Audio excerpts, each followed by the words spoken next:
Stickwar Legacy is a mobile game that most of us remember as a nostalgic, simple stick game released in 2016. The premise is incredibly straightforward. You play as the Order Empire, a nation of stick figures trying to survive on a world called Inamorta. You build miners, you train guys with swords and bows, and you destroy the enemy statue. It is a simple game to kill some time when you are bored on your phone.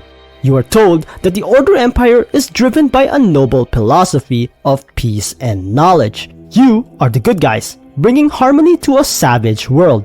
There is no deeper meaning, no sinister undertone, and no reason to feel guilty about the little stickmen you send to their deaths. You can safely ignore it, or at least, that is what most people will tell you. But the only problem is, most people do not really look at games with a careful eye. Because if you look at Stickwar Legacy with a watchful eye, something doesn't add up. The supposed peace and knowledge of the Order Empire is a thin, fragile veil hiding a horrifying reality. Think about it. How does a meek nation of humble miners achieve this so-called peace? By initiating ruthless preemptive military conquest around the entire southern continent. The Order Empire doesn't negotiate. They violently absorb the technologies of the Archidons, the Sword Rat, the Spiritans, and the Magical, forcing their way of life onto everyone else. Most people, you see, they don't even try to find the truth when it comes to Inamorta. But me? I'm just crazy enough to connect the dots. And you're just awakened enough to watch. If you want to stay ignorant, open your phone, train a few Sword Rat, and go on living a normal life. But if you want to gaze into the raw and pure reality that exists underneath the lies, keep watching. I give you one warning, there is no going back.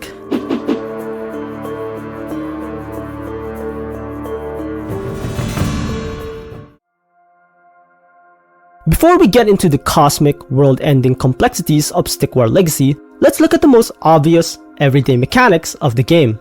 What is the foundation of the Order Empire's military machine? The miners.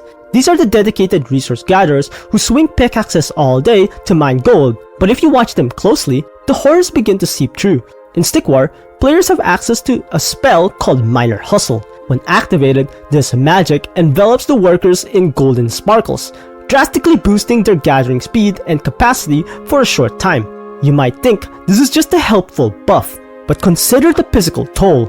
You are magically forcing innocent workers to move at terrifying, unnatural speeds, doubling their physical output through raw, unconsenting enhancement. They don't sleep, they don't rest, they just hustle.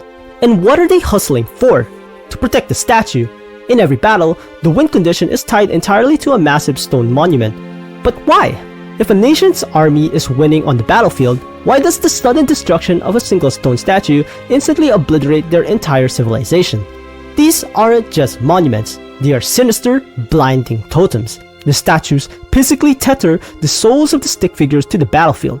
By equipping different statue skins, like the classic grey rock or the glacial light blue texture, the player can magically alter the environment, freezing nearby enemies or burning them alive. The Order Empire is not a nation of free citizens. They are an army of magically bound slaves tied to a chunk of rock, controlled by an invisible commander who forces them to work at double speed just to fund the next wave of disposable bodies. But the horrific manipulation of the Order's own citizens is just the tip of the iceberg. To truly understand the disturbing depths of Stickwar Legacy, we must look at the game's economy of flesh and magic. As the invisible commander, you have the power to equip your troops with specialized equipment and skins. Some of these seem harmless enough. The leaf skin adorns your units with lightweight foliage, reducing their cost and build time. The ice skin coats their weapons in frost. But as your thirst for victory grows, the morality of these skins completely shatters. Enter the undead skin. This cosmetic item subverts the very concept of death entirely.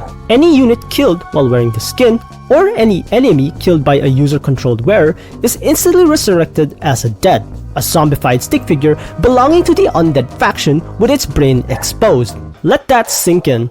The supposedly peaceful and noble Order Empire forces its own soldiers to wear cursed, necrotic flesh into battle. When a noble Spiritan falls, his rest is denied. His corpse is forcefully puppeted back to life to fight against his will. The player is committing mass, unspeakable war crimes disguised as a fun microtransaction. And for what? to conquer a world created by an ancient, omnipotent being known as V, who specifically created the elements to cultivate harmony. We aren't commanding an army, we are mass-producing unnatural abominations that defy the very fabric of Inamorta's reality.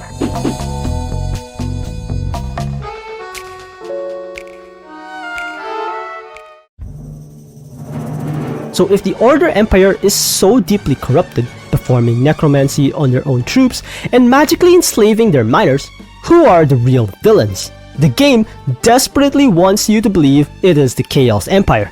The Chaos Empire is framed as a force of pure evil, utilizing monsters and undead creatures. They are led by Queen Gargos, commonly known to us as Medusa. Medusa united the monsters of Inamorta, and the Order tells us she must be stopped. But what if everything we know is a lie, written by the victors? According to the deep lore, the Chaos Empire actually views itself as a refugee for beings trying to survive against Order's relentless expansion.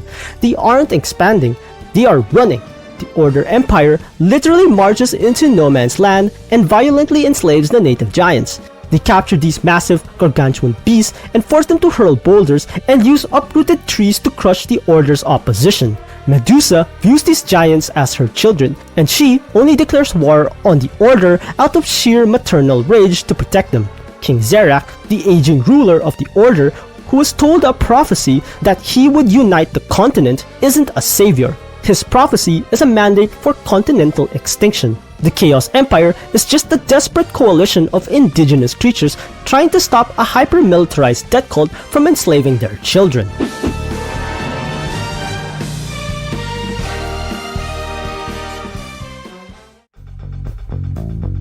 If the Order Empire is truly an unstoppable, villainous juggernaut, then why do they suffer? Why does the game allow us to lose? The answer to this paradox lies in the most disturbing corner of the game: Endless Deaths. Endless Deaths is a wave-based survival mode, but canonically it depicts a tragic, inescapable event. Atreus, the youngest of the royal siblings and the general of the Spiritans, leads an Order caravan that is ambushed during a horrific thunderstorm. The magical elder is bitten and killed, leaving Atreus alone to fend off infinite, unending waves of zombies. No matter how many barricades you build, no matter how much gold you spend, Atreus cannot win. If the player loses, the screen shows Atreus clinging desperately to the top of a statue. And what is that in the background? In Stickwar Legacy, Medusa is visible in the background, silently watching him suffer. Why can't the mighty Order Empire, with all its magic and enslaved giants, save the king's youngest son? Because Endless Deaths isn't just a game mode, it is a digital purgatory. It is a canonical, inescapable doom of the Order. The universe of Inamorta is punishing Atreus for the sins of his father, King Zerak.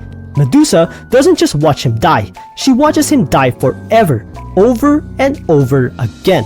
Every time a player taps the Endless Deaths icon, the Order Empire is trapped in a karmic loop, forced to experience the exact same terrifying undeath they inflicted upon the world with their undead skins.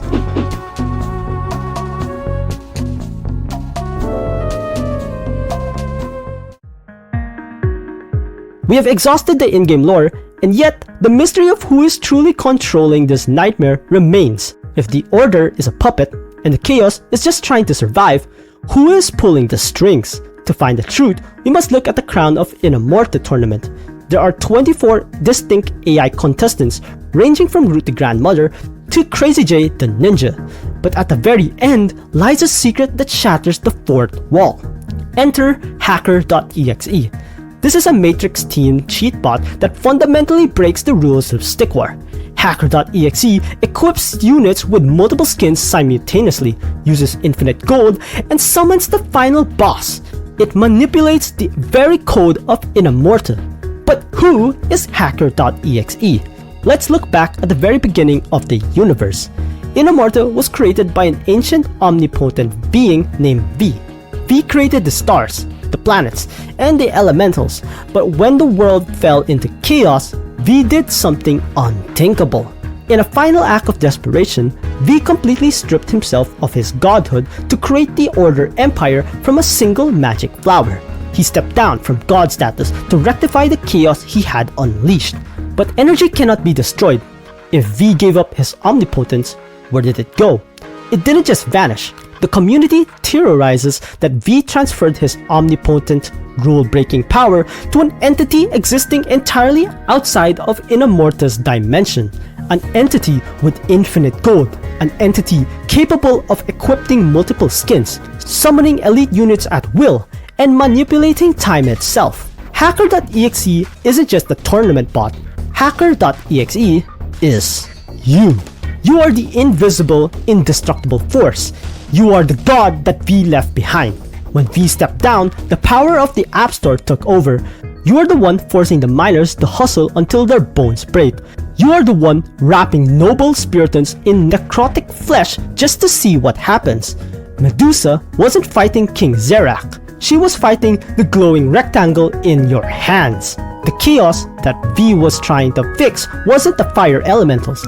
It was the horrifying realization that he had handed his universe over to millions of bored humans on a morning commute. Stickwar Legacy is a proof of everything we've been suspecting all along. The Mayans, the elementals, the majestic mafia, Zillers and his lightning bold beard, they are all trying to warn us. Why do you think the Magical wear black robes and hide their faces? They are hiding their code from the developers. They know they are in a simulation. It's so obvious, right in front of your eyes. They don't want you to know about the lunar clocks and the crescent moon tablet. They don't want you to know that every time you tap on the screen, a stick figure gains a soul just to lose it.